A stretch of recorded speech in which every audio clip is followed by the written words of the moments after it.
Kicking ass and taking names. That's what we do best as Americans. And we're proud of it.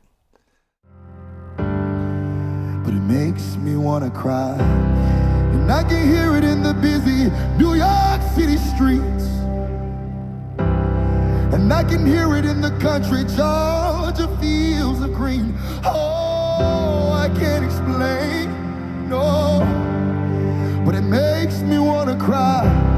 Sounds like grandmama telling you where you come from. But as disciples of Christ, is that the image that we're supposed to project? This political season has, the silly season, has just about driven me crazy. And I'm sure it has a lot of you. There's been a lot of Christian people and churches that have acted very ugly in this political season. And sometimes they don't even realize it. We're right. And you may be in the moral right. You may be in the right as far as truth and God is concerned. But how you present that and how you discuss that with your enemy or your adversary, that's your relationship. Jesus said the two most important things were our relationship with God, that we loved Him, heart, mind, body, soul, all of us, every bit. And then that our other relationship was our neighbor. And quite often our neighbor doesn't agree with us, or we don't agree with our neighbor. And we have a hard time with that as Americans, because as Americans, we're trained to kick ass and take names. We want our team to win. When Herschel Walker scores a touchdown, that's like me scoring a touchdown, or Zamir White, or whoever. We love to win, and we love a good fight. You know, whether we admit it or not, most of the time we enjoy a good roustabout. Is that okay? How we've been acting during this political season? Is it okay to storm the Capitol by force when, by democratic election, whether you agree with what's going on? God's sovereign. Whatever has happened, and it's in His will.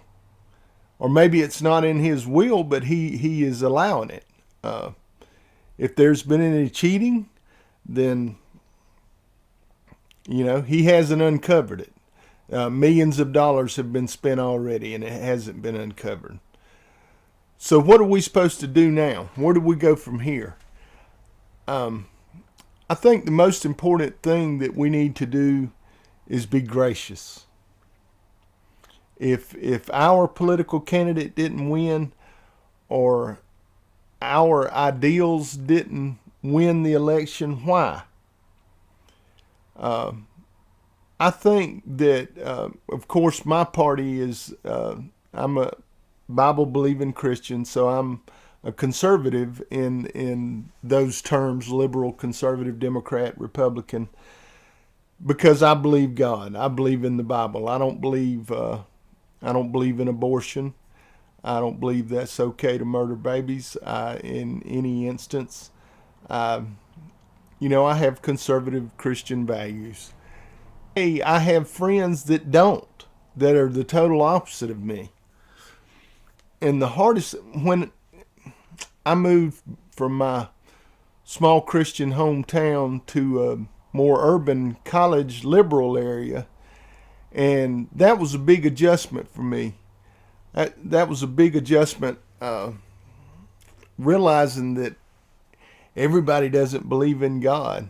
Of course, I knew that theoretically, but coming from a small Christian community, I had never experienced the kind of pushback that you get in a college town. And it's been eye-opening. And I've had to learn to approach relationships in a different way. And I still have a hard time with it, because we want to win and we want to make our point. But sometimes, even if we're in the right, sometimes we're supposed to pull back and put more emphasis on having a good relationship with that other person. It's more important to have a good relationship than it is to win the argument or to beat them up or to make our point. What I'm saying is how bad has the image of the Christian church, the body of Christ, how bad has it been hurt by the way we've acted and reacted during this political season? And how can we change that in the future? What are we doing wrong? I think we need to start by when we have disagreements, find out why we have disagreements. And obviously, well, they believe this and we believe that, so we've got a disagreement, obviously. But I mean, what is the root cause? One of the most fascinating things to me that I've learned through reading the Bible and studying the way Jesus handles problems is that he asked a lot of questions. He asked a lot of questions. When he was asked a question they were trying, the Pharisees would be trying to trip him up or put him in a, make him say something wrong so that they could arrest him. Quite often he would answer their question with a question and make them articulate their position and explain themselves. He would put them on the defensive. And he would listen to them. And he would respond in kind. I think what we do quite often as American Christians, we respond in a very worldly way quite often to people that disagree with us. We come out of the gate swinging. We come out of our corner. We come off the stool. In the boxing ring, we come off the stool swinging. We're ready to fight, and we come out saying ugly things and doing ugly things, and that's not right. That's not right. That's not the way of Jesus, and that's not the way that we should act, and that's not the way that we should represent Him. So what do we need to do differently? We need to ask honest questions. Jesus said the most important things was relationships. The most important two things were our relationship with God and our relationship with our neighbor. Quite often we're at odds with our neighbor, and that's okay.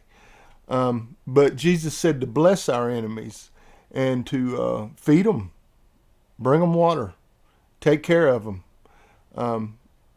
That's the way of Jesus, not coming out of the corner swinging and attacking at the first sign of trouble. And I'm not saying don't fight for what's right. I'm not saying don't fight for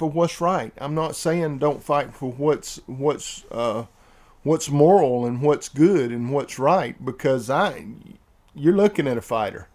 I'm very confrontational. Jesus was the most confrontational of us all. He never backed down, and he was always ready to take on whatever. And he never allowed sin, never glorified sin. But what I'm saying is, let's have better relationships with the world, with the people of the world. Let's have better relationships so that we can have honest conversations, so that we can have some healing in this nation, so that our ideas can be understood. Nobody's listening. All right, as soon as you put labels on people, you label yourself this and them that, liberals, conservatives, Democrats, Republicans. As soon as we put those labels on, we've started a war. We've divided each other into tribes, and we put names on those tribes. And when you have tribes, eventually you're going to have war. And that's not what we want. We don't want war. We want peace, and we want unity. How do we achieve that? Ask questions. Listen. Let's have honest conversations, about abortion, about homoerotic relationships, about all the things that we agree or disagree on, social justice programs. What is it okay to spend tax dollars on? Let's have honest, open conversations. But to have those honest, open conversations, We have to have a friendly rapport. I mean, it doesn't have to be. We don't have to. We don't have to. We don't have to pander to them, but we have to talk and we have to listen and we have to give their ideas honest consideration. And then that'll give us a platform to present our ideas and why we believe in our ideas and why we think our way is right. That's one of the things that, quite honestly, the Republicans have done terribly in the past 15 years or more. As much as I've been paying any attention to politics, the Republicans have done a horrible job at their own self-image.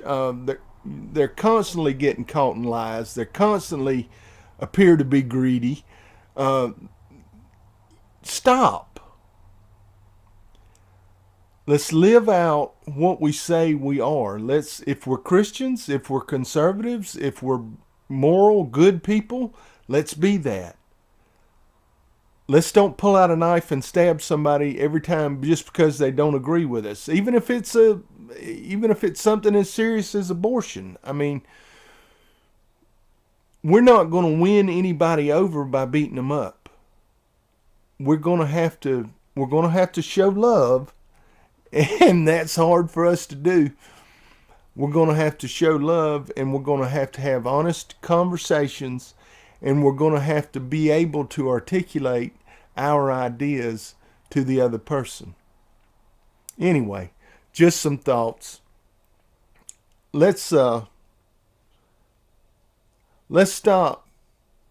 showing the world that the conservatives are or the Christians are just a big group of bullies who want to beat everybody up and make everybody do what we want them to do or what God says to do. God gives us all free will. God gives them free will. He gives us free will. You can sin. You can do good. You can do whatever you want to do because God lets you. Let's make an effort to listen, to ask questions, to have relationships with people that don't agree with us. And let's try to change the world the same way that Jesus was changing the world. By having honest conversations and by truly caring about people and caring about what they think and what their position is and why they're doing the things that they're doing. Let's ask why. Why are you doing that? Why do you think that way? Anyway, just some thoughts. God bless, and I hope to see you soon. I love you. Bye. I can hear it in the crackle of a bonfire, and I can hear it in the middle of the ocean water. Oh, I just can't explain, but it makes me want to cry. And I can hear it when the rain falls on my windowsill, on a playground where children's laughter